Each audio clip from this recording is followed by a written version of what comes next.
E aí galera, vamos começar com uma obra nova, chamada Realize That Witch. O nome vai estar na descrição e nos comentários fixado. Bora pro vídeo. Começamos a obra com alguém falando Vossa Alteza várias vezes. Então, vemos um jovem de cabelos pretos. Ele está tudo perdido, e o velho o chama novamente de Vossa Alteza, e pede para o prota realizar o decreto. Mas ele não entende, e de repente as informações chegam em sua cabeça, e ele descobre que ele é o quarto príncipe Roland, o Embledon. O rei decretou lutem pelo trono e deu território para seus 5 filhos. E passando 5 anos, ele decidiria o próximo rei, e termina dizendo que a luta seria justa. Prota se pergunta se o rei achava que ele estava jogando algum tipo de jogo de estratégia em tempo real, e sabia que eles não estariam nas mesmas condições. Então ele começa a se comparar com seus irmãos. O primeiro príncipe tinha força física exagerada, o segundo tinha riqueza, a terceira tinha força militar, a quinta inteligência. E ele era uma pessoa que passava seu tempo bebendo e praticando indulgência em prazer. O velho relembra ele novamente do decreto, e o motivo pelo estar ali era para executar uma bruxa. O prota irritado bate na mão do velho, derrubando o papel, e manda libertar a bruxa. As pessoas ficam sem entender sua ordem. O prota diz que estava cansado e iria realizar outro dia o decreto.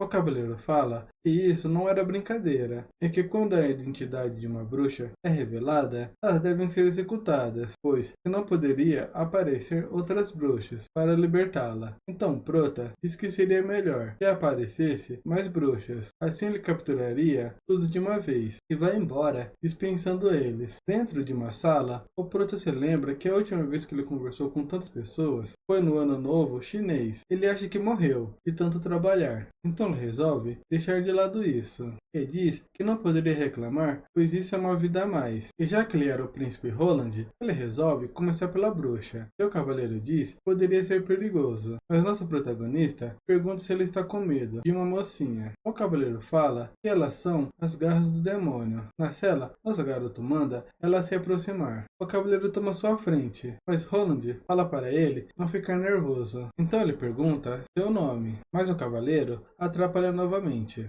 dizendo que ela poderia enfeitiçá-lo. O prota, sem paciência, dá um cascudo nele e fala para a garota dizer o que houve na mina da encosta do norte. A menina fica triste e Roland pergunta se ela não vai responder, mas ela diz que vai explicar. Seu pai trabalhava na mina, então houve um desabamento e ele ficou preso. Um cara tentou roubá-lo, mas seu tio foi ajudar e acabou sendo derrubado. E quando o cara foi matá-lo, ela tentou impedir e acabou carbonizando. Ela pediu para ele não falar nada, que ela era uma bruxa. Roland pergunta se foi seu vizinho que a entregou, mas ela diz que não, e a pessoa que a entregou foi seu pai. O velho fala que ela já se confessou e para executá-la, mas o prota diz que não, e gostaria de ver o poder das bruxas. Ela diz que o medalhão a impede de usar seus poderes. Então Roland agarra o medalhão e puxa o arrebentando, e manda ela começar. A cela fica em chamas por causa da menina. Ao vê-la nas chamas, o prota entende porque o velho falou que o fogo não a matava. Nosso garoto fica fascinado por existir magia neste mundo e o que ele poderia fazer. A menina pergunta se ele está satisfeito e que poderia matá-la. Então o protagonista tira seu casaco e joga para ela dizendo: não, senhorita Ana, eu decidi te contratar. O velho pergunta o que ele estava dizendo, e a garota poderia trazer uma calamidade facilmente. Roland o ignora e manda ele trazer um contrato de emprego e alguém arrumar uma casa para ela. Opa galera, interrompendo aqui rapidinho, para quem não percebeu, ele jogou seu casaco algumas imagens atrás e deixou com ela, e logo vemos ele vestido com seu casaco. Ou ele tem um funcionário muito prestativo, ou eles esqueceram de desenhar o certo. Vamos voltar pro mangá. No castelo, ele pergunta pro velho se ele realizou tudo que ele mandou. O velho responde que sim, e tenta argumentar contra a menina. Mas nosso garoto fala para ele não duvidar de suas decisões, e pergunta se ele acha que o lugar que eles estão é um bom lugar. O velho diz que não. Então o prota diz que já que ele não tem as coisas que seus irmãos têm, ele só poderia recorrer a um método, e manda trazer a senhorita Ana. As empregadas estão dando banho nela, e depois que ela recebe um uniforme que o príncipe sugeriu. Ela fica constrangida com a roupa. Mesmo assim, ela se veste e parte para seu encontro. Roland fica impressionado com a cabana construída às pressas, O cavaleiro avisa que a senhorita Ana acabou de chegar. Então ele analisa ela e percebe que a roupa que ele sugeriu ficou perfeita. Então ele pergunta se ela gostou do uniforme. Ana fica apreensiva e pergunta por que ele a acolheu. E ela diz que é uma bruxa e tem sangue maligno fluindo em seu corpo. E se ele não tinha medo? Ela acaba lembrando de seu passado, onde fala que não tem medo e as pessoas temem o desconhecido. E ele não acredita que seja poder maligno. E termina dizendo que iria ajudá-la a controlar este poder. Na cabana, vemos Ana usando seus poderes e queimando suas roupas. Nosso menino fica feliz que Ana insistiu em não usar as roupas de empregada enquanto praticava. O velho entra na cabana eufórico e diz que o esquadrão de patrulha encontrou traços de bestas demoníacas e os meses do demônio chegariam cedo esse ano. O prota fica perdidinho novamente e pergunta o que seria os meses do demônio. O velho começa a explicar que todo ano, após a primeira neve ter caído, o sol se torna fraco e escuro. Então os portões do inferno, a montanha, se abrem. E como a cidade não consegue se proteger, as pessoas migram para o forte. Roland pergunta se alguém já viu esses portões, mas o velho diz que não, pois começa a aparecer miasma maligno, e apenas as bruxas não são afetadas, e consequentemente só elas podem ver os portões do inferno, dentro da montanha. O prota pergunta se pelo menos uma besta demoníaca ele viu. O velho fala que não, pois era sua primeira vez indo à cidade da fronteira, e apenas algumas pessoas a viram. Nosso menino se pergunta como a cidade pode desenvolver, sendo que eles têm que migrar toda vez, e percebe que esse local é nada mais que um buraco sem esperanças. O prota pergunta por que eles não podem se defender, já que o outro lugar consegue. O velho diz que lá é uma grande muralha, e as tropas de elite estão paradas lá, e como esse lugar era tão pequeno, como eles poderiam ser comparados. Roland percebe que o local que eles estão só serve para ser usada como bucha de canhão, e manda o velho trazer os guardas e os caçadores que tenham vivido por mais de 5 anos. O proto pergunta para Ana de como são os meses do demônio, e ela fala que diferente dos nobres, para eles são um pesadelo, todos os anos. Eles transportam suas colheitas para trocar por comida e algumas moedas de ouro, e durante esses meses ficariam em um estabelecimento temporário, até o inverno acabar. E houve um ano que durou por 4 meses a invasão dos demônios, e o oficial do governo disse que suas colheitas eram o suficiente só para 3 meses. O pessoal do governo só iria fornecer comida para os 4 meses quando a próxima remessa de minérios chegassem, e como os meses do demônio não terminavam, eles eram incapazes de sair de lá. Por causa da comida e todas suas necessidades, os fortes viviam abusando dos fracos diariamente, e algumas pessoas eram incapazes de aguentar até o fim dos meses. O prota sente pena da garota, mas ela diz que seu pai era muito protetor com ela, e isso era 25 meses de ouro, e seu pai só queria continuar vivendo. Roland bate em sua mesa e fala que isso nunca mais vai acontecer novamente, e isso ele podia garantir. O prota mandou chamar o velho, e em seu escritório, nosso garoto pergunta se eram as pessoas que ele estava procurando. O velho diz que sim, e ele os apresenta.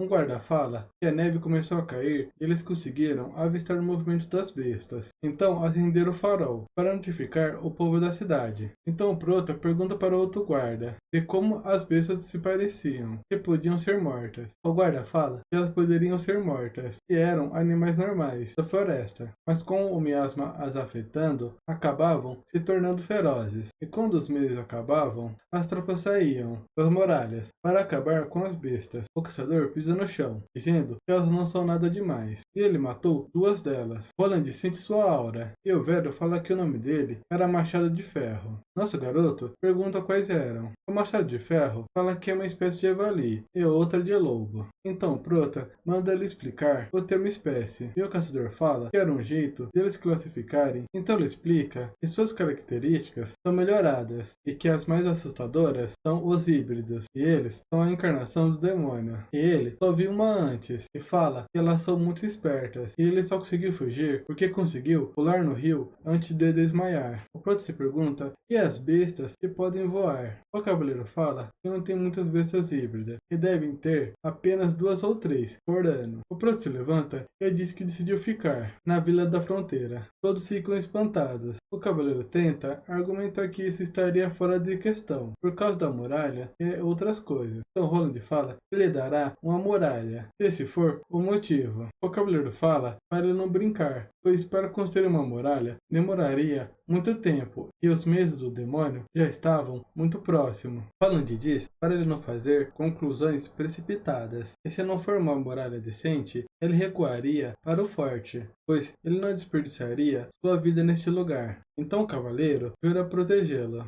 Então vemos a irmã do Prota. Ela percebe que o inverno já estava chegando e fala que se você guardar peças de ouro, elas só serão pedras, e somente gastando elas poderiam exibir seu valor, e diz para eles entrarem, pois estava ficando frio. Ela pergunta se as pílulas funcionaram contra seus irmãos. O rapaz fala que não, e ela fica desapontada, que até seu irmão, Roland, conseguiu sair vivo. O rapaz fala que na carta dizia que viu o príncipe comer. Ela diz que não quer ouvir nenhuma explicação, e que seu adorável irmão irá para o forte por causa das bestas. Então era para eles agarrarem essa oportunidade. E pergunta quem fez a pílula, e depois manda-o enforcá-lo. Vemos um rapaz conversando com a Ana, e depois ele está vendo sua execução. Ele fica aterrorizado e acorda. O rapaz fica com muita raiva, dizendo que quem deveria ser enforcado eram os nobres. Ao sair de sua casa, uma menina diz para o professor que sente algo errado com seu corpo, e se ela vai ser enforcada como a Ana. O professor fala que iria protegê-la, e relembra que ele não fez nada quando a guilda dos pedreiros foi destruída, e também quando a Ana foi enforcada. E agora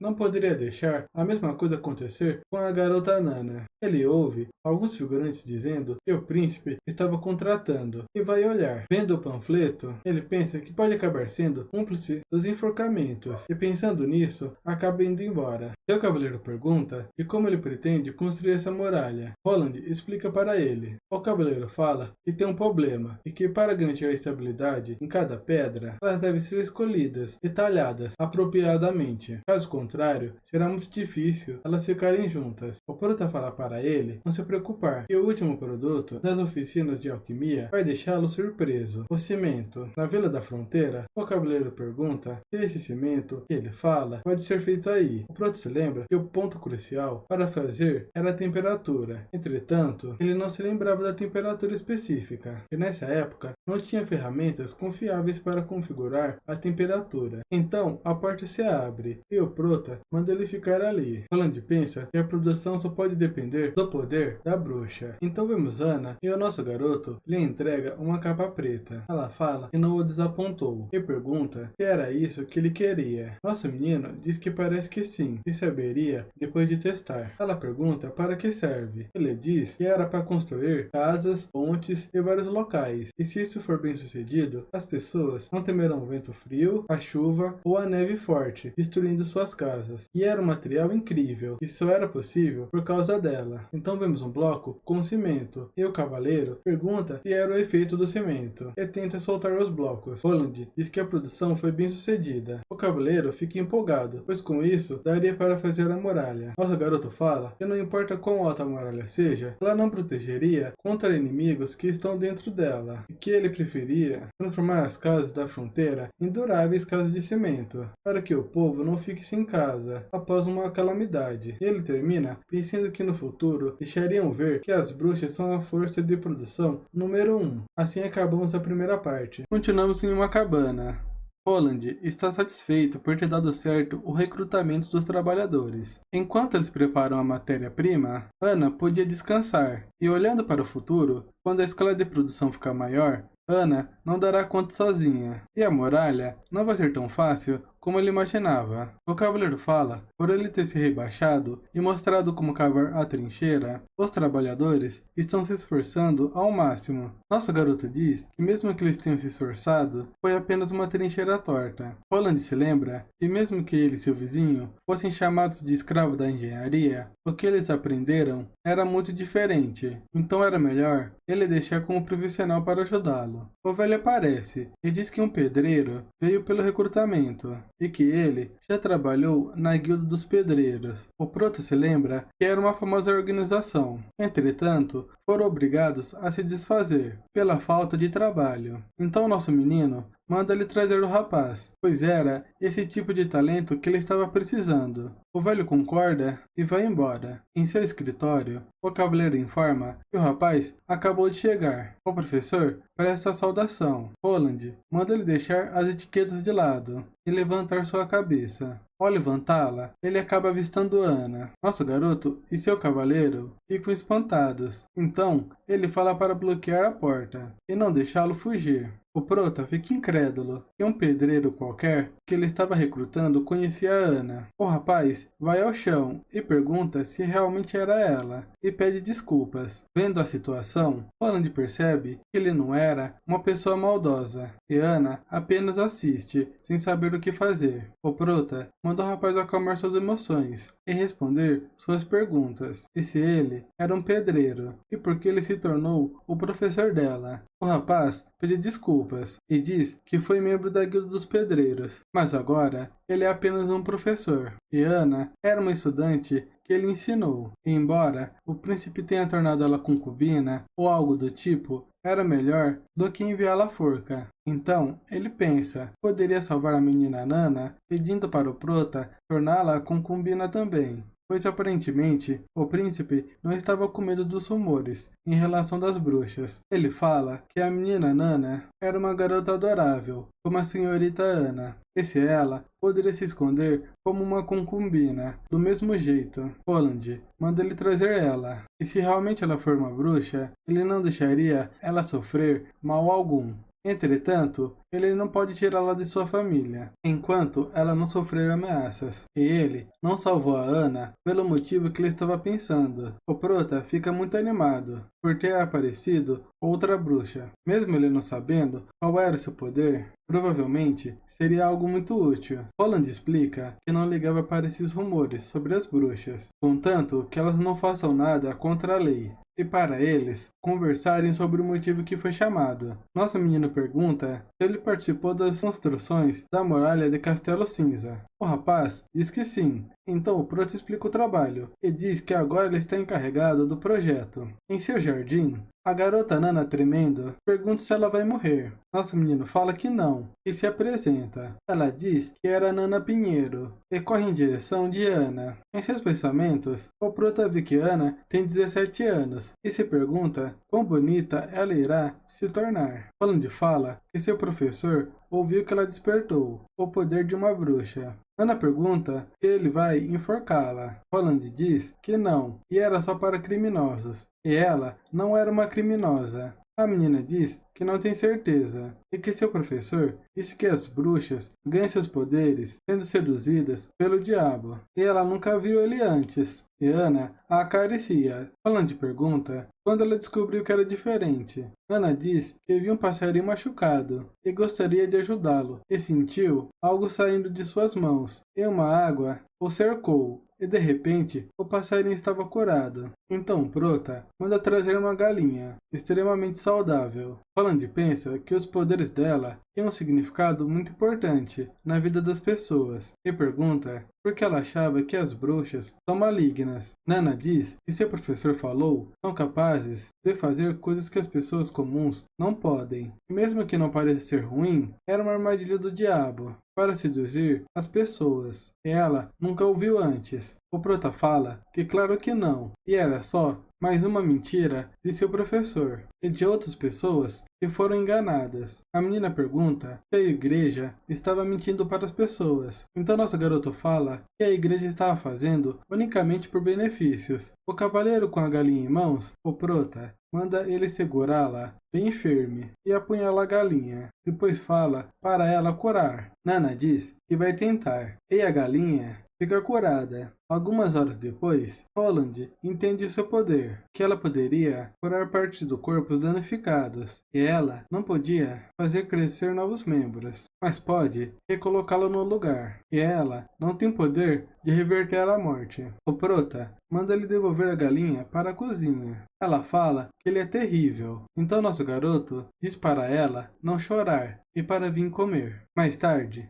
ela vai embora, e Ana pergunta por que ele não deixou ela ficar. Roland explica que ela tem sua família, e eles não descobriram que ela era uma bruxa. E pergunta para Ana se ela sente falta de seu pai. Ana diz que não. Roland fala que a menina viria frequentemente para treinar, e enquanto ele estiver ali, um dia todas elas poderão viver uma vida normal. Em seu escritório, o progresso nessas 2 semanas avançou rapidamente. Então o velho aparece e diz que os gastos de tudo estavam saindo do seu bolso e que nesse ritmo eles só seriam capazes de aguentar até o próximo ano. O prota choraminga, pois o que ele poderia fazer se ele era tão pobre? O velho percebe que o príncipe estava diferente, pois no Castelo Cinza, pois ele fazia o que queria sem receio e não tinha o menor desejo de governar a cidade fronteiriça. E desde que ele salvou aquela bruxa, ele parecia uma pessoa completamente diferente. Ele pensa que o prota foi possuído por um demônio,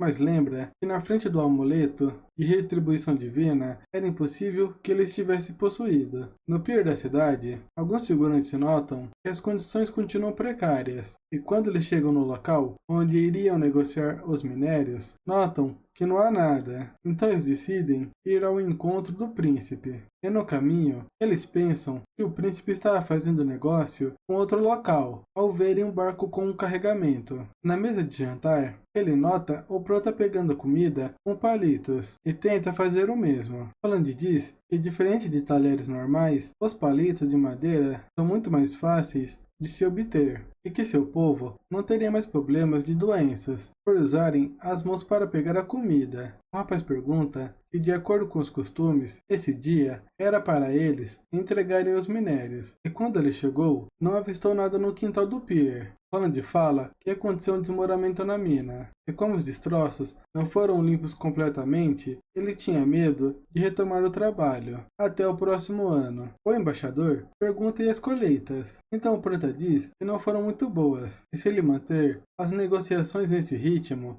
seu povo não seria capaz de sobreviver este ano, e os métodos de negociações passados devem ser abolidos. O rapaz lamenta e diz que vai pedir ajuda para 6 famílias nobres, para arrumar ações o suficiente para um mês, e depois ele poderia pagar lentamente. Onde fala que se ele vender para outra cidade, não teria que pagar de volta, lentamente. E a cidade Willow estava disposta a comprar as pedras e ao mesmo tempo vender para eles como trigo e outras coisas, a preço de mercado. E mesmo ele estando disposto, não teria poder para decidir por outras famílias. O rapaz percebe que já seria difícil convencer seu pai, mas mesmo assim, ele melhora a sua oferta e diz que se o príncipe for pedir refúgio para a cidade Willow, a jornada até lá não seria fácil. O prota diz que não tem intenções de fugir e durante esse inverno ele ficaria em sua cidade e pergunta para o embaixador se ele gostaria de ver sua muralha, que estava sendo construída. O embaixador se lembra dos nobres zombando do prota e ele diz que sim. Mais tarde em seu quarto, Holland avista alguém em sua cama e tenta fugir, mas ela joga uma faca e diz que só veio para conversar. Holland acha estranho chamar alguém para conversa desse jeito e pergunta quem era ela. A mulher diz que não tem um nome, mas suas irmãs chamam ela de Rochinol. Ela agradece Holland pela tolerância e pelo carinho com as bruxas todo esse tempo. Ao ver o emblema, ele se lembra do velho explicando sobre a associação das bruxas. Então o prota pergunta se era por causa da Ana, por ela estar ali, e como ela conseguiu essa informação. Rochinol fala para ele não se preocupar, que a associação não se mete nos assuntos do mundo profano, e seria polêmico ela o matar, só por causa de uma bruxa. E ela chegou há uma semana atrás e viu tudo o que ele fez. O prota fica sem palavras, então ela pergunta se ele não estava cansado de ficar de pé, e pede para ele se sentar, para eles terem uma boa conversa, pois sua aparência não era feia, e pergunta se não era verdade. Holland se senta ao seu lado e manda ela começar a falar. Rochinol pega em seu rosto e diz que ele era diferente das outras pessoas que ela conheceu, e essas pessoas tinham medo delas, e nos olhos dele só tinha curiosidade. O prota fica envergonhado por a atmosfera estar mudando e se afasta. Esse motivo de estar ali era para levar as 2 meninas. O prota diz que não, que suas vidas são boas ali e ninguém podia machucá-las, e onde ela levaria as 2, pois não tinha nenhum lugar seguro como esse. Rochinol diz que era para a associação, e os membros eram seus aliados, e elas não teriam que se disfarçar. Holland lembra o que o velho disse sobre o propósito das bruxas em irem para a montanha sagrada para obter a paz verdadeira. Então ele diz que elas poderiam ir para a montanha sagrada quando quiserem, mas deveriam passar esse inverno ali. A moça se espanta e pergunta se a associação iria se mudar para cá, e diz que ele era uma pessoa interessante, mas mesmo que ele não tivesse medo delas, seus subordinados teriam, e quando elas fossem reveladas, os lacaios da igreja iriam procurá-las, e ela gostaria de levar a Ana porque a menina estava quase amadurecendo. O prota pergunta o que seria isso. Ela diz que a maioria dos despertares acontece nos meses do demônio, e dizem que os portões do inferno se abrem, e depois dela amadurecer, aos 18 anos, sofre uma tortura do diabo, e dava para sentir cada vez um músculo de seu corpo durante os meses. E se a bruxa aguentar, ela pode se recuperar depois de 4 dias de descanso. Mas para as que não aguentarem, elas morrem em meio dessa tortura. E era algo horrível de ver. E por isso, elas eram vistas como a encarnação do diabo. E depois de ela amadurecer, ela pode desenvolver um novo campo de magia. E ela vai levá-las, pois no acampamento a chance de sobrevivência era muito maior. E a força da tortura era amenizada. Holland fica pensativo, pois deixar as 2 garotas sofrerem geraria um grande risco em seu plano. O prota aceita e diz que iria buscar a Ana, mas a menina Nana só iria ser amanhã. O Snow agradece pela sua compreensão. Ela tenta convencer a Ana, mas Ana pergunta para o prota se ele se lembra sobre ele ter falado que ela sentia falta de seu pai ou ter uma vida normal. E ela fala que não respondeu, pois não ligava para essas coisas. Ela gostaria de ficar ao lado dele, e era só isso. E a mordida não será capaz de matá-la. O Snow a entende, e Holland pergunta se ela vai sair de mãos vazias. Ela fala que vai ficar, e uma iniciante que nunca experimentou o amadurecimento não vai entender o perigo. Holland pergunta se ela vai ficar monitorando. Então ela vai embora, dizendo que viu várias companheiras morrendo. E quando chegar o dia, ela irá ajudá-la. E se caso ela não aguentar, ela tinha experiência sobre o que acontece depois. O prota, vendo ela sumindo no ar, se pergunta se era o poder dela. E ele manda Ana voltar para sua cama, já que ainda não amanheceu. No meio da cidade, Holland começa a fazer um discurso, dizendo que o embaixador esteve ali para fazer a troca de minérios, mas as negociações foram falhas e por causa da escassez de comida, algumas pessoas perderam suas famílias. Então ele pergunta se eles estão preparados para perder novamente. As pessoas o imploram por ajuda. Holland diz que não deixará seu povo de lado, nem mesmo uma única pessoa, e sempre, quando fazia as negociações com eles, o passavam para trás. Sendo assim, ele vendeu para outro lugar, danificando suas relações. Então eles vão ter que passar o inverno na cidade fronteiriça. Ele sabe que algumas pessoas estão com medo das bestas, mas está sendo construída uma muralha firme, e muitas pessoas a viram. Holland pergunta se eles iriam se esconder nos galpões e morrer de fome como covardes, ou proteger seu rei e suas crianças, e a cidade até o último momento, sob o seu comando. E enquanto eles defenderem a cidade até o fim dos meses do demônio, todos que lutarem receberão 25 pratas, e qualquer um que sofreu um infortúnio, suas famílias receberão 5 moedas de ouro de compensação. Seu povo grita dizendo que iriam ajudar, e juram proteger a cidade até a morte. Os nobres, zombando do nosso garoto, um deles pergunta para o embaixador o que ele achava. O embaixador diz que se ele conseguir defender a cidade, trará vários benefícios. A pessoa que perguntou diz que ele está certo, mas estava pensando como mercador, e não importava se a cidade estaria prosperando ou não, pois era seu território, e ninguém poderia botar suas mãos na cabana. O cavaleiro pergunta se era isso que o prota estava falando, e tinha uma força extraordinária. Nosso garoto diz que sim, e era graças a Ana, que todas essas placas de ferro puderam ser soldadas. Em seus pensamentos, ele fala que o motor a vapor era necessário para a primeira revolução industrial, e mesmo parecendo rudimentar, ela exalava uma beleza incomparável. O cavaleiro fica impressionado com a máquina, pois ela não precisava comer e nem sentia frio, e tinha uma força absurda, e ela dava para ser feita em 3 dias, e com sua existência não seriam necessários mais cavaleiros tradicionais. O prota se sente orgulhoso, pois com esse motor a vapor, seu plano tomava um passo para a nova era. No castelo, ao entrar em seu quarto, Roland avista a bruxa novamente e fala que ali não era sua casa, para ela entrar e sair livremente. Rochinol fala que, diferente dos rumores, ele era um cara comparado a um mestre de cortes, e ela pergunta se a planta era uma fornalha de ferro. Nosso garoto pergunta como ela conseguiu essa planta secreta que estava trancada. Rochinol pergunta se ele a chamava de motor a vapor. Ele diz que sim, mas sem a ajuda de Ana, só seria um desenho no papel. Rochinol pergunta o que podia fazer,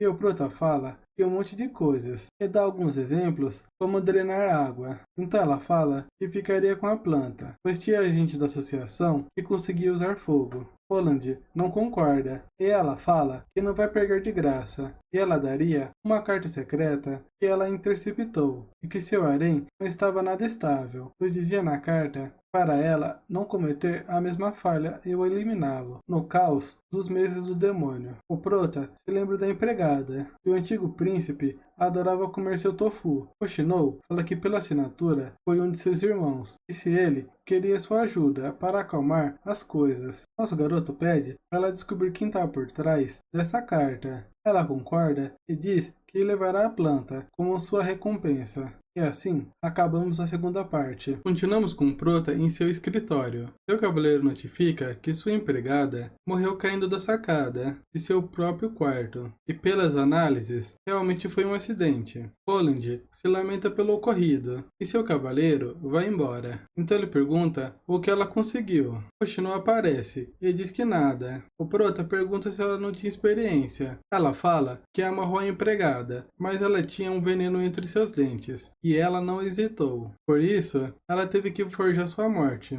Mas pelo menos, ela encontrou essa carta, que dizia sobre algo marítimo, e 2 de seus irmãos não são capazes de ver o mar pela sua localização, e provavelmente seria sua terceira irmã, Garcia, usando a família da empregada como reféns. Eles eram peças de xadrez para o assassinar. Roland percebe que mesmo fora da luta pelo trono, ele não iria ficar fora da jogada, e provavelmente iria acontecer mais coisas parecidas no futuro. Rochinol diz que tinha alguém, e ela iria embora. O Proto se pergunta se ela poderia sumir até na luz do dia. O Vale aparece e diz que as pessoas vieram pelo recrutamento para defender a cidade. Nosso garoto fica animado com a notícia e diz que iria agora. O Vale pergunta se realmente ele pretende usá-las contra bestas demoníacas. Nos muros da cidade, Ronald os encontram e entende as preocupações do velho, e pergunta se eles eram as pessoas. O cavaleiro diz que sim, e foram filtrados de acordo com o pedido dele, acima de 18 anos e abaixo de 40. E seus corpos não tinham machucados. O prota tenta se convencer que não deveria ter expectativas altas, porque as pessoas comuns não tinham muito o que comer, e nem roupas para se esquentar. O velho fala para ele contratar mercenários, e essas pessoas poderiam fazer outros tipos de trabalho. Onde fala que não, e iria usá-los. E uma tropa cheia de vitalidade deveria se originar do próprio povo. O cavaleiro pergunta se ele deveria começar a ensiná-los a empunhar uma espada. Nosso menino diz que não, e para colocá-los em formação, e eles iriam correr, e manda chamar o machado de ferro.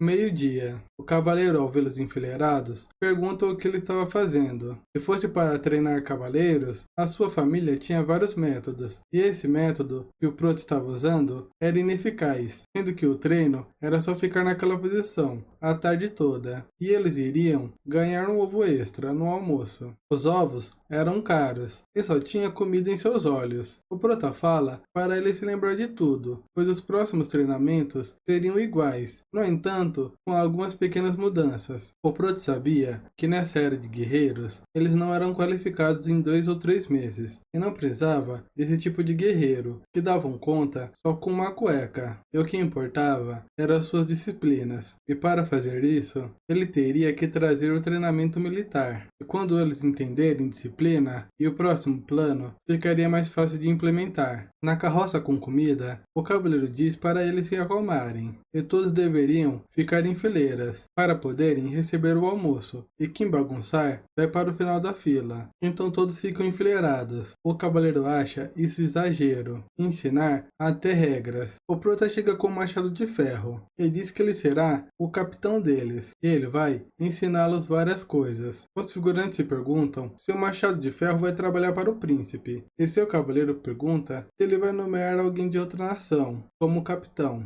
Van lhe diz que ele não daria conta sozinho, e a cidade fronteiriça não se importa com a vida passada de uma pessoa, contanto que não tenha cometido nenhum crime. Eles são seu povo, e em vez de ele ficar se preocupando com outras coisas, deveria se preocupar com a lista de afazeres. O cavaleiro fala que entende, mas por que eles vão para a academia do professor, para o treinamento de cultura? E se ele pretende ensiná-los a ler e escrever, pois isso era completamente inútil contra as bestas. Holland diz que para lutar deve ser uma tropa culta, e isso é algo que a história os ensinou. De manhã no castelo, ao entrar em seu escritório, o Proto já se depara com a bruxa, e ela fala que ultimamente ele está acordando cedo, e que comeu metade de seu café da manhã. O Prota fica emburrado, e pensa que agora ela nem mais tenta se esconder, em plena luz do dia. Holland fala que ela deveria ser mais educada, na frente de um príncipe, e quando eles se conheceram, ela levava a etiqueta bem a sério. Oshino pergunta se era desse jeito, e de qualquer forma, ele nem ligava para esse tipo de coisa. Nosso menino se pergunta se ela pode ler mentes, e diz que ela pode fazer como preferir, e quando quiser comer o café da manhã, poderia comer tudo. Então Oshino agradece, com o prato em suas mãos, e diz que deu uma olhada em seus pedidos, e por que ele estava comprando tanto gelo infinito,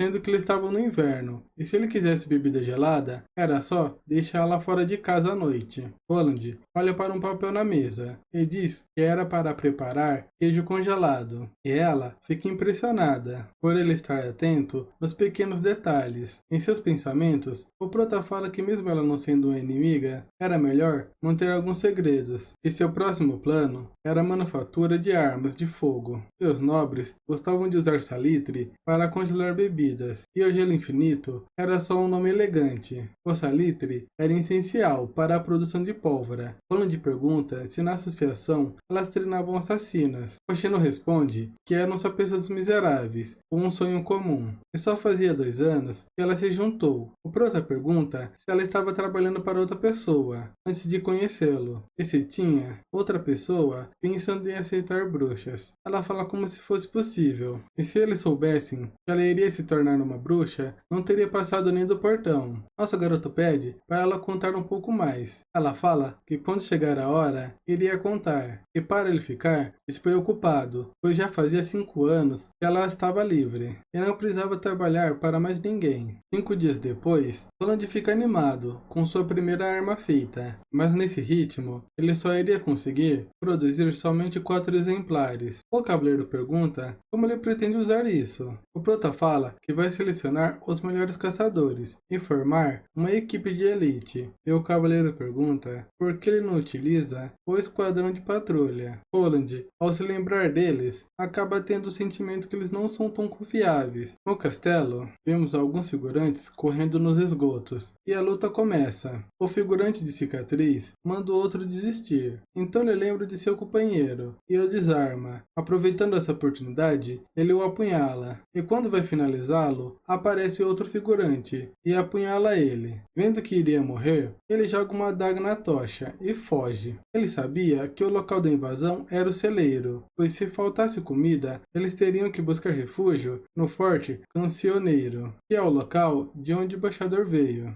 Ele lembra que o Prota é um senhor feudal que se preocupa com seu povo, e mesmo ele sendo um capitão de patrulha, não conseguiu defender o celeiro. O figurante chuta a porta e pergunta para onde ele mais vai fugir, e mandam matá-lo. Pensando que já era seu fim, ele ouve uma voz de fundo, e os figurantes se viram para ver quem era. Oshino pergunta se eles queriam matar alguém em sua frente, e isso não era apropriado. Eles perguntam quem era ela. Oshino diz que é um membro do castelo, e por ir perguntando se todos eles eram ratos por virem pelo esgoto. O figurante em paciência manda matá-la, e o guardinha só tem um vislumbre da luta, antes de desmaiar. De manhã no celeiro, o cavaleiro analisa o que havia acontecido, e percebe que aquele capitão gravemente ferido não conseguiria derrotar os invasores, e os barris estavam intactos. A pessoa que os derrotou tinha um alto nível de maestria. Um guarda informa afirma que dos 8 corpos, 7 eram antigos membros do esquadrão de patrulha da cidade fronteiriça, e o outro era desconhecido.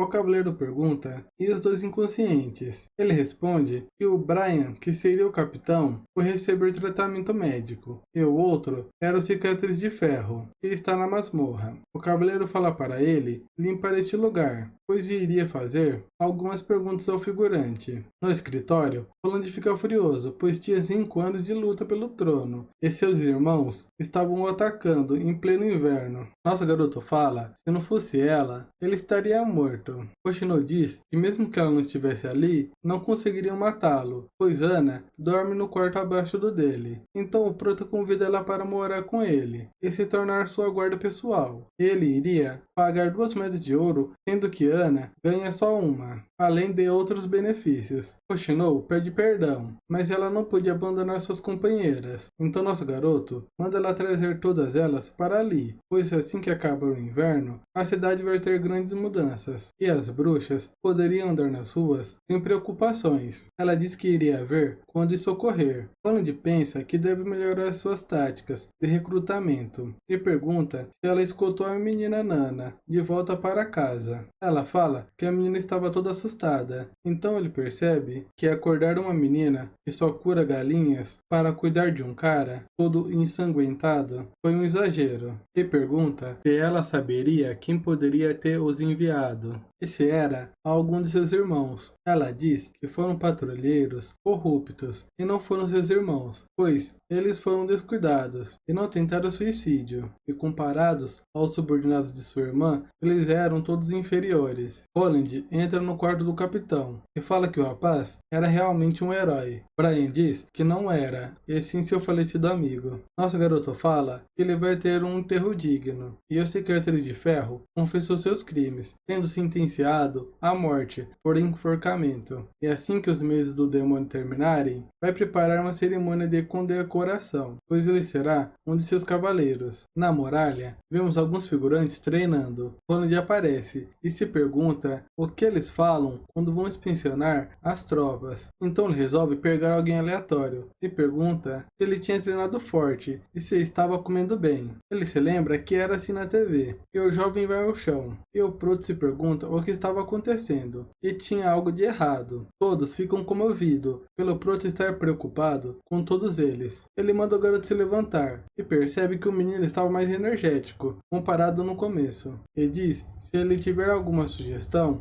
farei de tudo ao seu alcance. O garoto fala que eles são poucas pessoas, e com o treinamento que tiveram, quando as bestas atacarem, eles só dariam conta de 1/3 da muralha. Os figurantes comentam que ele estava certo. O Prota os interrompem e pergunta o nome do garoto. Ele diz que era Vanner. Roland fala que suas habilidades de observação eram boas, e era irreal deixar essa tropa defender a muralha inteira, mas as bestas são só variações de animais selvagens, e elas não tinham a habilidade de pensar. O Machado de Ferro já provou isso, então eles poderiam colocar obstáculos, como cercas e outras coisas. Sendo assim, elas seriam obrigadas a se concentrar em alguns pontos. O Machado de Ferro fala que seria muito perigoso, pois eles não durariam muito tempo, defendendo com lanças e flechas. Nosso garoto diz que era verdade, mas ele tinha uma nova arma. Então no campo de testes, vemos uma grande explosão. Todos ficam espantados, e o Prota fala para eles virem juntos para ver os resultados, e pensa que o melhor amigo do protagonista Isekai era a pólvora.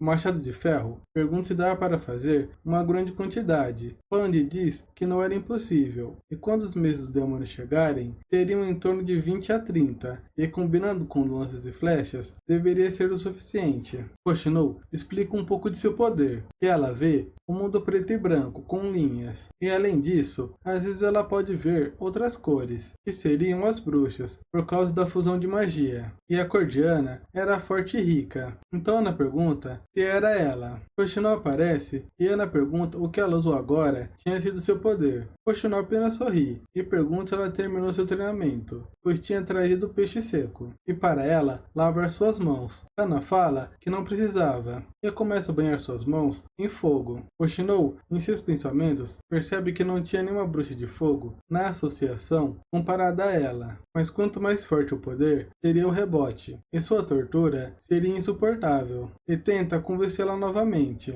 e diz que tem medo que a menina não sobreviva. Então Ana pergunta onde ela morava, antes da associação, e se ela era feliz. Poxa, não se lembra do passado, e fala por que a pergunta. Ana diz onde morava, e seu pai a vendeu por algumas moedas de ouro. Então o Prota tirou ela da cela, e agora ela está muito feliz. Hoshino fala que ela nem poderia sair do castelo. E Ana responde que não ligava, e a montanha que elas tanto procuram é um lugar tranquilo, então ela já encontrou sua montanha. De repente, Ana aparece chorando e pula em direção de Ana, perguntando o que deveria fazer. Enquanto nosso menino estava no seu sono de beleza, ele acaba sendo agarrado, e Hoshino diz que o pai de Nana sabe que a garota era uma bruxa. O Prota sai correndo e se veste no meio do caminho, e começa a se perguntar o que o pai dela iria falar. E ao abrir a porta, o pai da garota manda ele devolver sua filha. O velho manda ela voltar com o papai. Ana pergunta se iria vendê-la para a igreja. O velho fala que ela é uma garota boba e a igreja não iria querer ela, e para ela voltar com ele. Então ela fala que virou uma bruxa e Ana mostra seu poder. O pai fica chocado com a situação. Roland diz que agora eles poderiam ter uma conversa séria. O pai diz que agora entende o motivo de sua filha ir ao castelo. O Prota fala que as habilidades dela são muito importantes e vai ajudar nos meses do demônio. O velho pede perdão e recusa, pois ele não queria ver sua filha em perigo. Nossa garota diz que nos meios dos riscos aparecem as oportunidades, e o pai do velho foi um bravo guerreiro. O velho se anima de lembrar de seu pai. Roland fala que as mãos dele estavam cheias de calos e pergunta se ele tinha abandonado o legado de seu pai. E caso ele ajudar a proteger a vila contra as bestas, lhe dará um pedaço de terra. E o velho diz que está preocupado, pois ninguém nunca derrotou as bestas. Não queria que sua filha perecesse caso eles falhassem. Roland diz que se eles falharem, Ana e Nana seriam as primeiras a embarcar, e elas estariam seguras. O pai aceita e fala que está disposto a lutar ao lado do príncipe. Então eles vão embora, e Ana fica com a cara emburrada, por ele ter falado que ela iria embora, mas ela não iria para lugar algum. O velho fala para o Prota que ele estava gastando muito, e quando acabar o fim dos meses, o que eles fariam? Roland fala para ele usar tudo de seu cofre pessoal. O velho tenta argumentar, mas o Prota manda ele ir fazer seu trabalho. Assim que o velho sai, ele se debruça em sua mesa e pensa que caso as defesas da vila entrarem em colapso, ele não teria como recuar. Hoshino aparece e pergunta se ele nunca planejou em deixar a vila da fronteira. Nosso menino fala que a vida já é difícil e algumas coisas são feitas para não serem previstas. Ela diz que não entende as besteiras que ele está falando. E se a vida de um príncipe é tão difícil, imagina de pessoas como ela. E para ele passar mais tempo com a Ana, pois ela não tinha muito tempo sobrando. Mas Roland diz que não estava preocupado, pois ele confiava nela. Hoshino diz que ele tem coragem em confiar em uma bruxa. O Prota pergunta por que ele não confiaria, e ela sabia que ele confiava nela. Então Hoshino fala que não foi uma mentira, e o Prota se pergunta se ela tem um detector de mentiras. Vendo que já começou a nevar, ele resolve ver os resultados desses últimos dias. Vemos o Machado de Ferro praticando, e o Prota pergunta de como foi o treinamento. Ele diz que compreendeu todos os pontos que o Prota tinha falado, e esse cano de ferro dos deuses realmente era poderoso, e se ele tivesse isso antes, não teria ficado em um estado tão deplorável contra aquela besta híbrida. E como ele recebeu tanto poder, não iria desapontá-lo. O Prota pergunta de como as coisas estavam indo ao seu cavaleiro. Ele responde que entendeu a arma, mas sobre seu volume de produção, nosso menino diz para ele não se preocupar. E os meses do demônio começaram. Subindo nas muralhas, um guarda fala que apareceu uma besta e pergunta se ele deve soar o alarme. Nosso menino diz que eles que devem jogar, e eles tinham mais experiência do que ele. Roland fica aliviado que o treinamento valeu a pena. A besta começa a se aproximar e se prepara para pular. Então, o cavaleiro protege Roland e quando ela pula, o Machado de Ferro atira uma flecha, acertando ela no meio do ar. O prota nota que seu sangue era preto e pergunta se tem algum efeito colateral se alguém for mordido. O Machado de Ferro fala que não,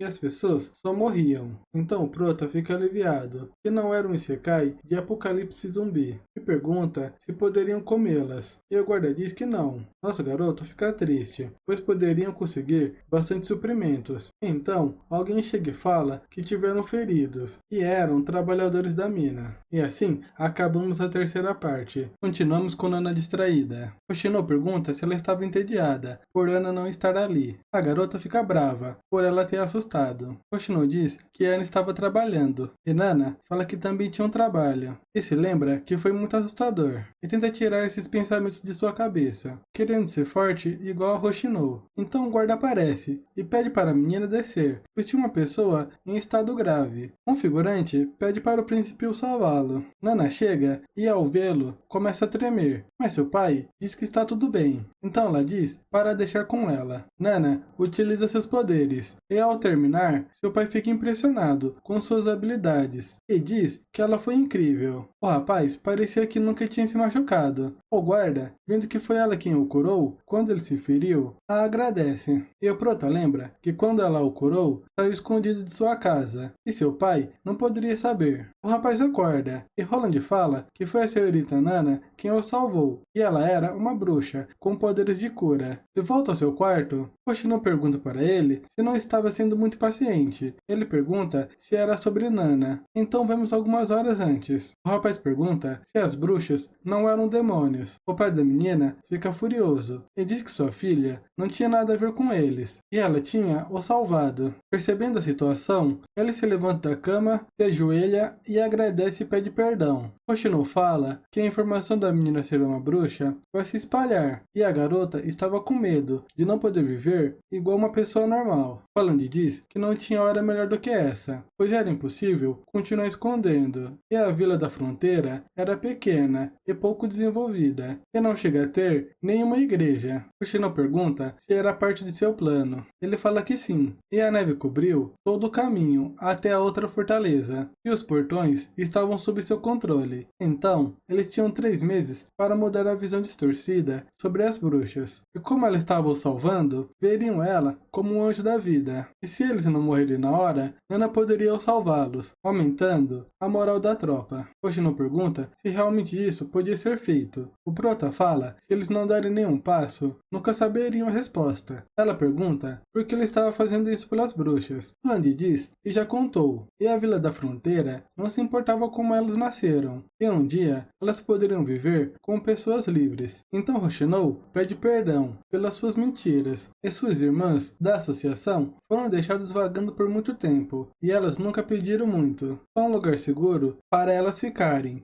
mesmo que seja um castelo como esse. Roland entende o que ela queria dizer, e pergunta se ela quer trazer elas para ali. Hoshino fala que fazendo isso, ele viraria inimigo da igreja. Nossa garota diz que a igreja estava muito distante, e era impossível passar por toda a Grey Castle, só para puni-lo. E isso provocaria a família real, então eles só precisavam juntar forças para contra-atacar a igreja. E depois disso, criar um mundo onde as bruxas e as pessoas comuns podiam viver juntas. Em Grey Castle, vemos um grupo andando de cavalo, então vemos que era o primeiro príncipe, Gerald. Ao entrar, ele fala que estava na hora de pegar o que era dele, e, olhando para o canteiro, lembra do passado. Indo em direção onde estava o rei, ele sente um cheiro, e pergunta por que tinha um cheiro de sangue. O rapaz fala que o rei chamou uma criada de noite, e para ele ficar tranquilo, pois eles já cuidaram de tudo. Gerald acha estranho, pois seu pai nunca tocou uma mulher depois da morte de sua mãe. Ele fala que estava muito quieto, e o rapaz pergunta se não era um bom sinal. Gerald diz que nunca precisou vir na surdina, ou coisa do tipo, e só veio sem ser convidado para discutir a herança do trono. E se não puder conversar convencê-lo, terá que escolher outra forma de fazer as coisas. Ele se prepara para entrar e sente um cheiro forte de sangue. Ao olhar pelo vão da porta, vê um monte de sangue. Então ele chuta a porta e pergunta o que seu irmão fez. Vemos o rei morto. E o segundo príncipe Timóteo diz como ele não queria fazer as coisas desse jeito. Vários guardas aparecem. Geralt pergunta se tudo foi uma armadilha. Timóteo diz que a luta pelo trono era só um jogo. Ele nunca planejou jogar limpo, e sua irmã também. E pelo visto, ele também não. Geralt fala que o rei pôs a fé nele e deu o melhor território. E quem diria que ele seria o primeiro a traí-lo. E depois o ataca. E os guardas o defendem, perfurando sua perna. Timóteo fala que por ter deixado seu território e assassinado o rei, ele será levado a julgamento, e sua cabeça será colocada na guilhotina. Geralt diz que vai fazer todo mundo saber quão monstruoso ele era. E seu irmão Timóteo fala que ele não ia poder, pois tinha uma droga que depois de tomá-la não poderia fazer som algum. E agora vai retornar para sua cidade e fazer os preparativos. E como ele era o segundo na linha de sucessão, vai cumprir suas obrigações e se tornar o rei. E manda-o levá-lo. Então ele começa a encarar o rei e se lembra de alguns minutos antes. Ele avisa o rei que seu irmão retornou e que talvez o objetivo dele era forçá-lo a conceder o trono. O rei olha para ele com uma cara estranha e tenta atacá-lo. Então ele acaba o matando para se proteger e se pergunta quem estava por trás disso e como ousam atrapalhar a luta pela coroa. No castelo, Roland nota que a vila estava relativamente quieta, então ele poderia descansar e só precisava estabelecer um mercado justo, e sua carteira vazia poderia ficar cheia novamente.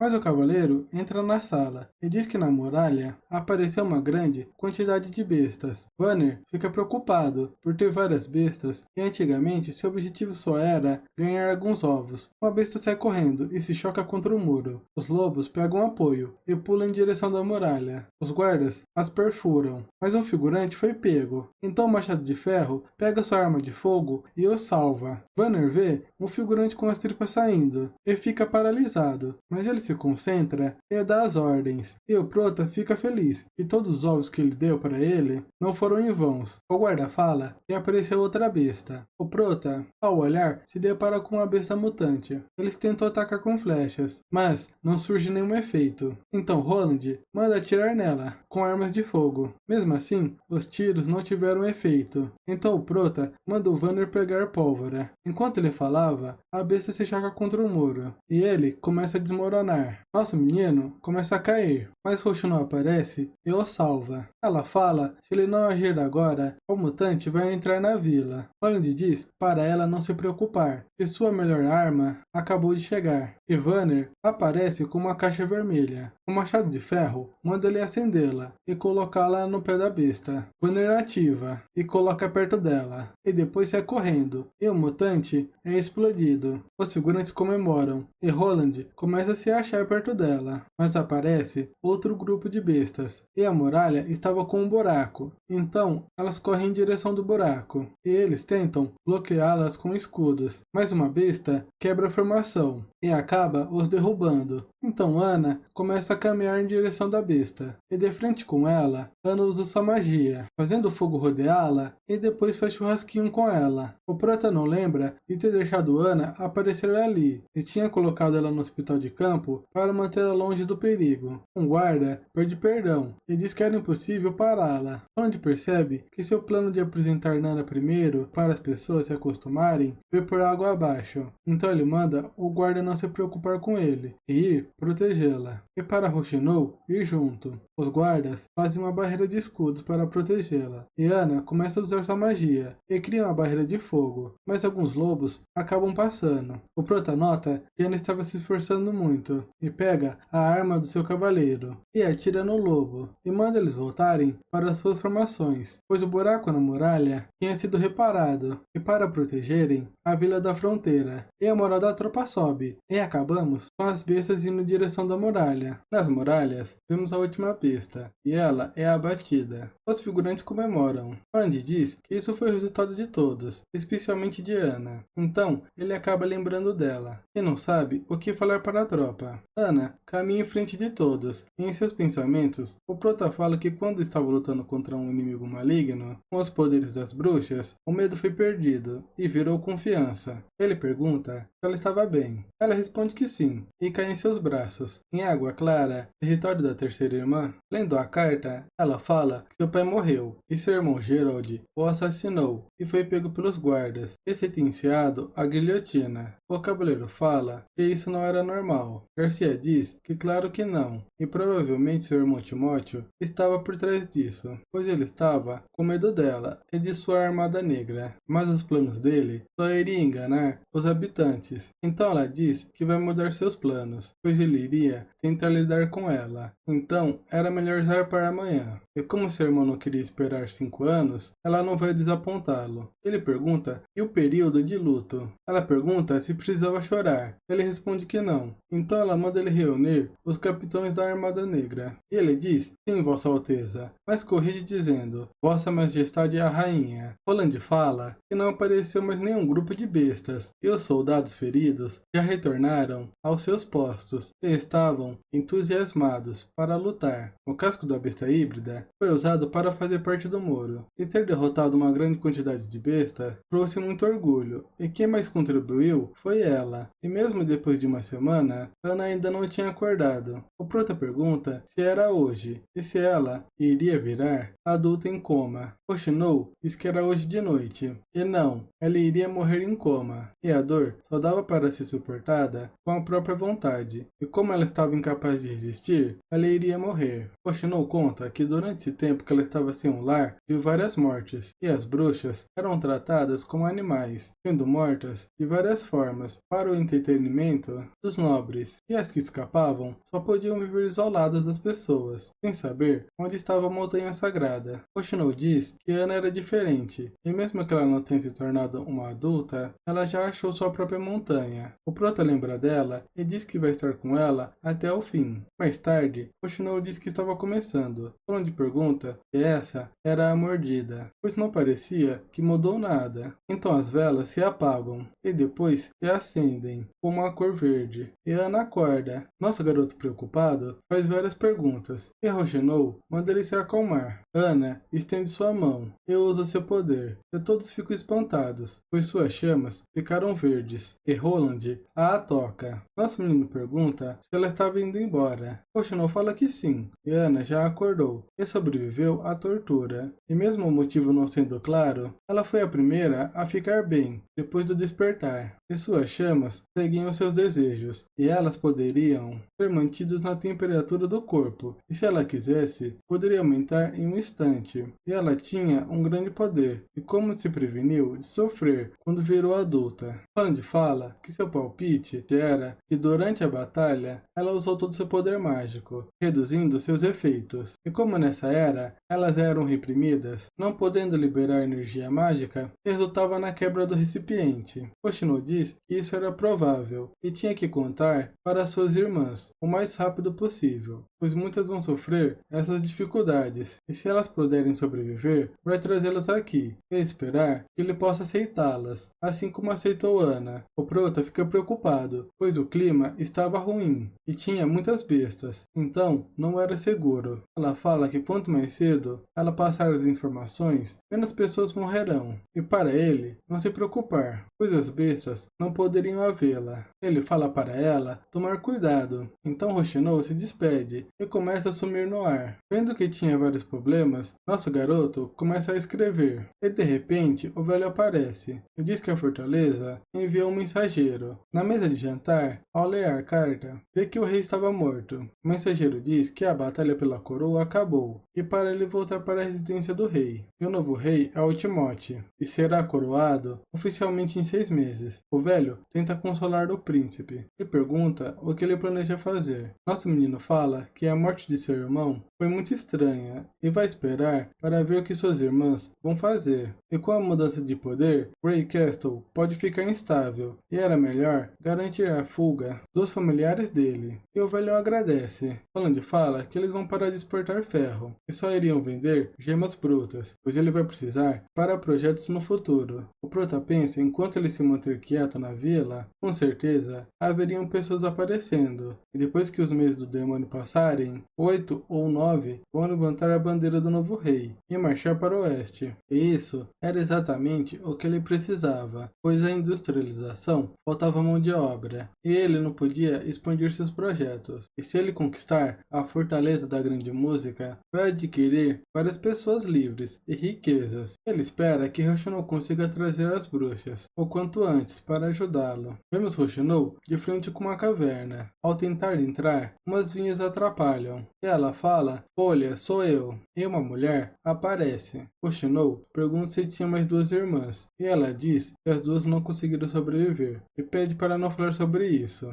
E entrar. Roshinou diz: "Wendy, estou de volta." E a mulher fala: "Verônica, bem-vinda de volta." Roshinou diz que não é mais aquela garotinha fraca, e agora é uma bruxa forte. E Verônica não existe mais. Wendy fala que ela sempre vai ser ela, e se livrar dos pesadelos não significa desistir do passado, e sempre esperou ela voltar. Roshinou a agradece e a abraça. Wendy pergunta o que aconteceu com a garota Ana, e se ela não conseguiu salvá-la. Roshinou diz que ela não precisou ser salva, e ela era capaz de salvar todas elas. Roshinou conta sobre o príncipe, e que ele estava disposto a acolhê-las, e elas poderiam viver como pessoas livres em seu território. Wendy pergunta se era verdade. Roshinou diz que sim, e antes dela chegar, ele já tinha acolhido as duas meninas, e nunca disse que os poderes das bruxas eram dos demônios. Elas ficam sem acreditar. Então Roshinou pergunta para Wendy se ela não sabia sobre seus poderes, e que além de ver o fluxo da magia, também podia saber se a pessoa estava mentindo. E tudo o que ele disse era verdade. E a Vila da Fronteira era comparável com a Montanha Sagrada. Então alguém grita de fundo dizendo chega. Roshinou a cumprimenta. E a mentora fala que ouviu sua história e pergunta se elas estavam erradas em procurar a Montanha Sagrada. Timothy pergunta se a igreja tinha confirmado. O guarda diz que sim, e a pedra não foi trocada e nem perdeu seus efeitos, e era de melhor qualidade. Então ele fala que não tem bruxas envolvidas, e lembra de seu pai, e manda continuar procurando por elas, dentro e ao redor. Roshinou acorda e percebe que estava amarrada, e lembra de alguns momentos antes. A mentora pergunta se elas esqueceram como os nobres a tratavam, e elas foram enganadas. E o sofrimento no teste de passagem para a vida adulta era um teste de Deus para seus corpos e mente, e só aquelas com forte determinação poderiam ficar e procurar pela montanha sagrada. Roshinou fica revoltado com suas palavras. A mentora diz que ainda dava tempo dela voltar atrás. Se ela esquecer essa história, ela poderia perdoar seus erros. Roshinou fala e vai embora com suas irmãs que quiserem ir com ela, e para as que ficarem, deseja boa sorte.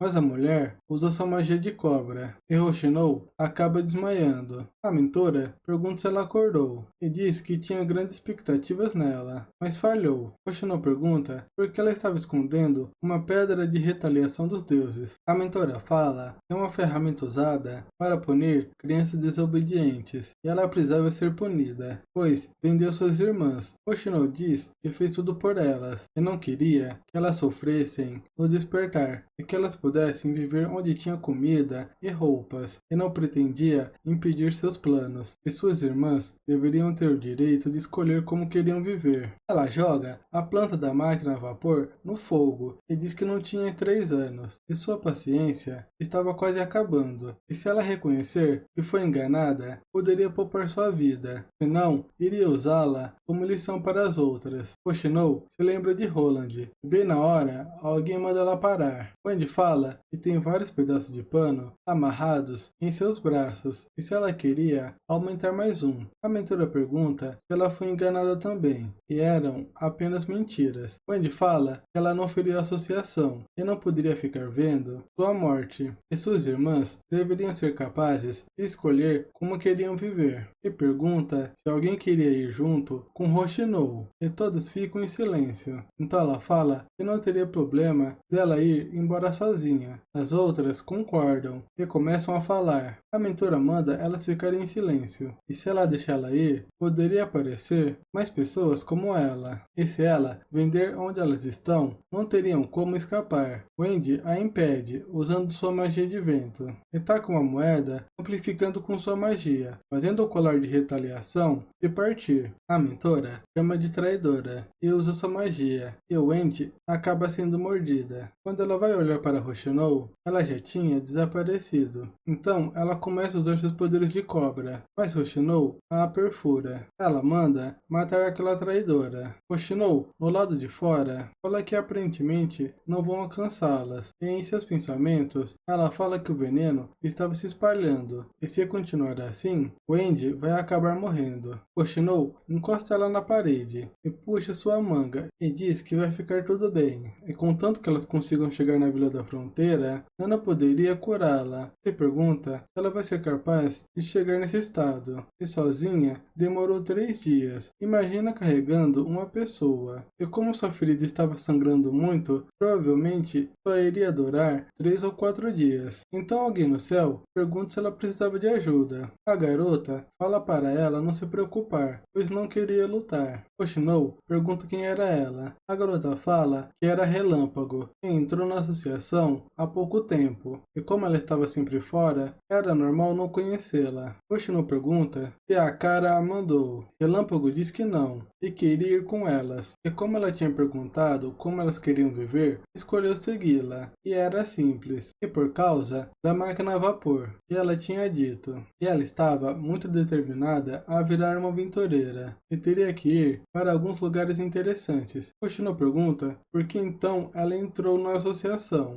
Relâmpago fala que era para procurar a montanha sagrada, e como a cara não tinha mentalidade de aventureira, era impossível de achar a montanha sagrada daquele jeito. Roshinou pergunta sobre suas habilidades de voar, e ela fala que mesmo carregando as duas, poderia se mover como o vento. Com as duas em suas costas, ela fala que talvez não consiga se mover como o vento, e levando elas, poderiam chegar em menos de 2 dias. Relâmpago diz que elas pareciam ser próximas, e Roshinou conta que antes da associação, ela era manipulada como uma marionete, e foi a Wendy quem a encontrou. Ela e seu irmão foram acolhidos pelo seu tio, e depois que descobriram sobre seus poderes, ele tirou seu irmão e começou a treiná-la, e cada tarefa que ele pedia a expandia, fazendo com que suas mãos ficassem cada vez mais sujas. E quando encontrou seu irmão novamente, ele era outra pessoa, a maltratando, e depois de se tornar uma adulta, matou seu tio e acabou fugindo. Nessa época, conheceu a Wendy, e seu sorriso era como uma chama reacesa, e ela foi levada para a associação.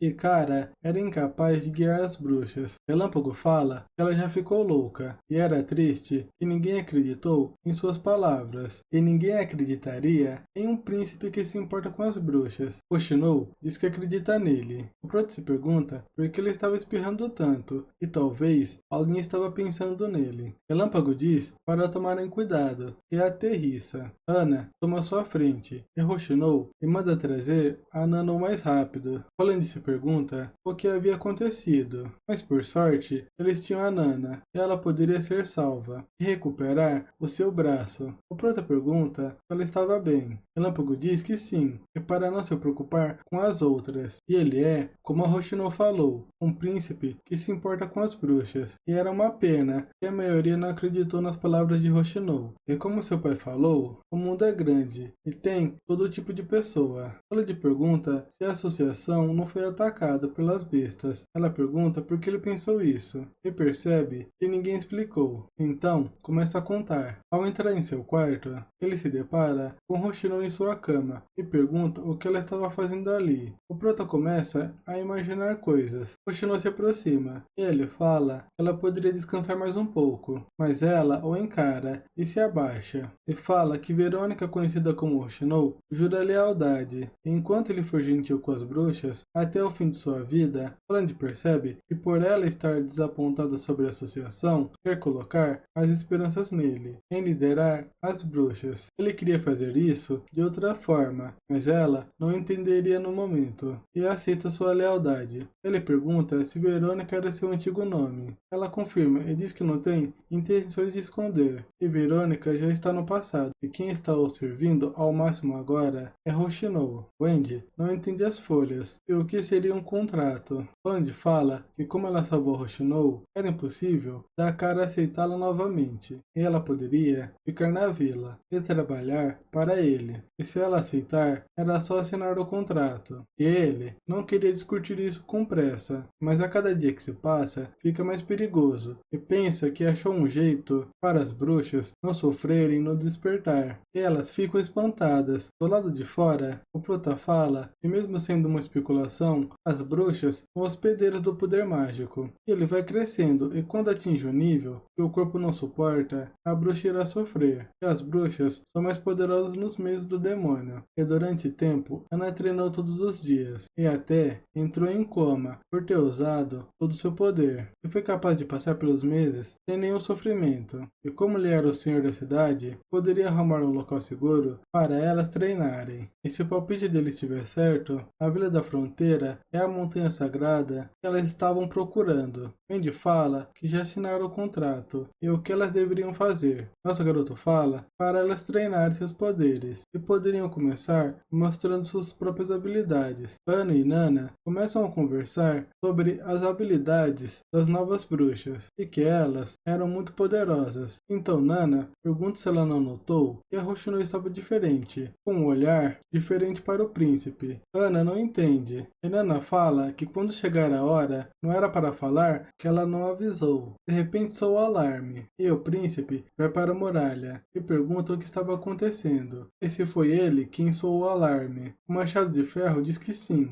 e aquela criatura veio, o híbrido que quase o matou alguns anos atrás. E o Prota acha estranho, pois todas as bestas deveriam ter sido mortas, e a fortaleza nunca foi quebrada. Então vemos a besta, e ela começa a se aproximar. O Machado de Ferro manda eles protegerem o príncipe, e a besta salta. Ronald percebe que ela era inteligente, pois foi atacar os pontos fracos. O Machado de Ferro fala que ela estava indo em direção da área residencial, e o Prota manda os guardas o seguirem. E assim acabamos a quinta parte. Quem puder, deixa um like e um comentário, e aproveite e se inscreva para não perder os próximos resumos. Até o próximo vídeo.